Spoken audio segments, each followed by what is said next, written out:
Happy New Year. Happy 2024. Yesterday, I posted a video recounting all the books I read during 2023, but in addition to BookTube, I also review movies on this channel. So here's a video recounting all the movies I watched in 2023. These are not movies that came out in 2023. Well, I think one of them is. The rest are all old movies, but movies that I just happened to watch or rewatch in 2023. I should explain my movie situation, and apologies to people who have heard me say this a million times before, but my current situation is living in an apartment. I don't have access to, I'm living in Vietnam in an apartment. Don't have access to DVDs or Netflix or cable TV or anything like that. So the only way I get access to movies is watching them off of YouTube. Now, the good news is we do have a smart TV in the living room that we can that has YouTube on it. So I don't have to watch these movies hunched over my computer at my desk. I can go to the living room couch and watch them in comfort on the big television screen. But I am there's no way I have of getting a hold of movies other than just what I happen to find on YouTube at the moment. So most of the movies I watched this year, I watched off of YouTube. I actually should explain something more. I made a point this year to try and watch more movies. Last year, I only watched one movie. The year before that, I only watched two movies. Having kids has made it really difficult to find the time to sit down and watch a movie in peace. But I've been concerned now for a number of years that I've been spending too much time watching videos on YouTube and have gotten out of the habit of sitting down and just watching a 2 hour movie.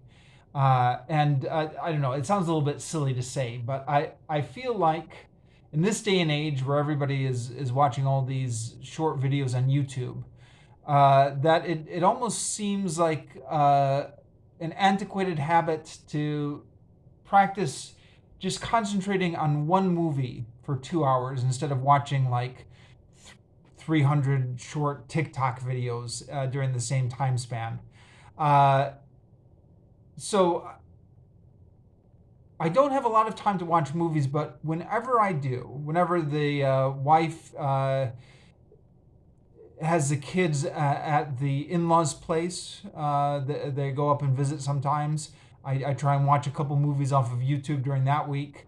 If the wife and her family go out to eat and I stay home, try and sneak a movie in that way. And in that way, I found a number of movies off of YouTube. Uh, so, uh, if you're interested in these movies, I think most of them are still available on YouTube. I mean, you know how YouTube works. Stuff will pop up, stuff will get deleted. But movies I watched off of YouTube is Capricorn 1, which was a 1970s thriller movie about a fake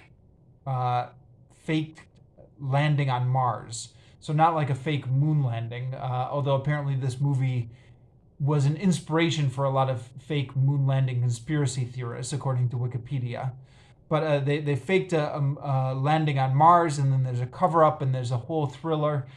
There are parts of the movie that don't make a lot of sense. There are some leaps of logic here. But on the whole, it's a fairly well done thriller, and it's got a few famous people in it from the 1970s. Uh, I gave it 4 out of 10 stars. House of Wolfman. This is an amateur-ish production. Well, it's professional, but it's like low budget professional, almost amateur, with an unofficial sequel to the Universal monster movies. So there was House of Frankenstein, House of Dracula, and then they stopped after House of Dracula. So this is the unofficial sequel, House of Wolfman. It had some interesting ideas in here. And I was largely entertained for most of the time I watched it, but it didn't come through at the end. It fell apart. I ended up giving it 3 stars out of 10. Uh, then Riot on Sunset Strip, which is a old youth exploitation movie from the mid 60s, which was pretty terrible but mildly entertaining, interesting for its cultural value. Flash Gordon Conquers the Universe, which, as I talked at length in my review about all the ways that this movie was supposedly influential in inspiring the Indiana Jones and Star Wars movies of the 1980s. And I think it was really interesting from that perspective, as well as just interesting to see what movie serials were like in the 1940s. I'm not sure I would go so far as to call it good, but it was definitely an interesting little piece of pop culture history. I'm glad I watched it. Barbarians at the Gate, which is a HBO drama from the 1990s, which dramatizes a hostile business takeover. Um, it was okay, nothing great but watchable. The Thief of Baghdad, which is a classic 1940s movie, which is at this moment freely available on YouTube, and which is a lot of fun to watch, even though the plot makes no sense at all. Like, so many plot holes, so many things the characters do don't make any sense. But visually quite fun to watch and entertaining. The Rat Pack, which is a biopic about the Rat Pack, Frank Sinatra and his gang. Another HBO movie that somebody put up on YouTube. This one also from the 1990s.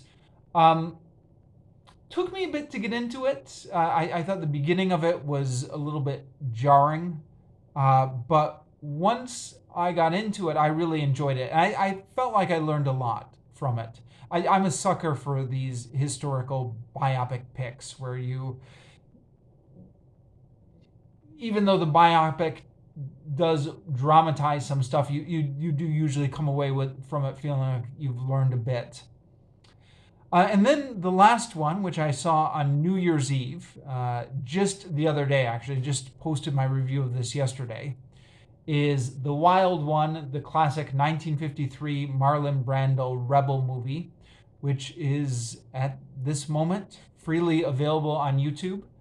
Um, it is, yeah, how do I want to say this? Uh, exactly what message the movie is going for is a little bit confusing. But in terms of being like a well shot, well acted, well directed movie, well edited, that moves at a good pace, that's fun to watch. This one was fun to watch, so I'd recommend it. In May, I watched three Disney animated classics in an attempt to get my kids interested in them, and they weren't interested in them. But these I grew up on Disney when I was a kid, so these had big nostalgia for me. Sleeping Beauty, Bambi, Lady and the Tramp. They were all rewatches, but in my video reviews, I talked about my nostalgia for the movie as well as trying to reevaluate them now from an adult standpoint. And I made it to the movie theaters once this year, which is better than last year. Um, this is for the Indiana Jones and the Dial of Destiny movie. And my wife, knowing that I was a big Indiana Jones fan, volunteered to just watch the kids by herself for a night and let me go to the movies. Um, and I'm not sure I needed to see this movie in theaters. In fact, the previous four Indiana Jones movies, none of them I saw in theaters. I all saw them on TV or VHS in the 90s or in, 2000. When did the fourth one come out? 2007 or something. But because the wife volunteered, I took her up on it, and I saw the fifth Indiana Jones movie, Indiana Jones and the Dial of Destiny, in theaters, and it was okay. I mean, it wasn't great, was it? But it was okay. it was a passable finale to the series. In addition to the movies, I'll just wrap up the podcast I finished off this year. So, still working through Revolutions by Mike Duncan. In 2023, I finished off the Haitian Revolution, Season 4, Season 5, the Spanish-American Wars of Independence, and Season 6, the Revolutions of 1830. For each of these, I listened to them 3 times through. So listen to it all the way through once, all the way through twice, and all the way through a 3rd time, just to make sure I catch everything, because my mind tends to wander sometimes when I'm listening to a podcast, especially if I have it on as background noise while I'm doing other things.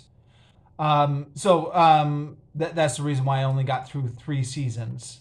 I'm currently doing the Revolutions of 1848, Season 7 of Mike Duncan's Revolution podcast, but I took a break from that to listen to Discourse of the Three Kingdoms, because I'm reading the Three Kingdoms book, and I was looking for some help with this book, which that podcast very nicely provided. The podcast is still ongoing. They're still a beginning podcast.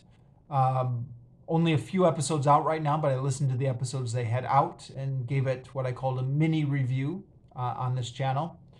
And then I've come back now to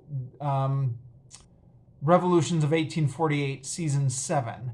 But because I got distracted by another podcast in the middle of that, I'm going to do 4 listenings for the Revolutions of 1848. So I've just finished the 3rd listening. I'm going to come back for a 4th listening, which might be a little bit overkill. But Mike Duncan himself said in his retrospective episode, episode 33 of Season 7, he says, if any revolution needs one last final pass to try to figure out what the heck just happened, it's the Revolutions of 1848.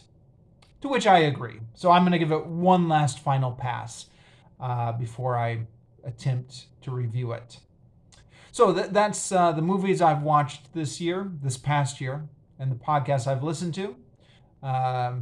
Thank you very much, and Happy New Year.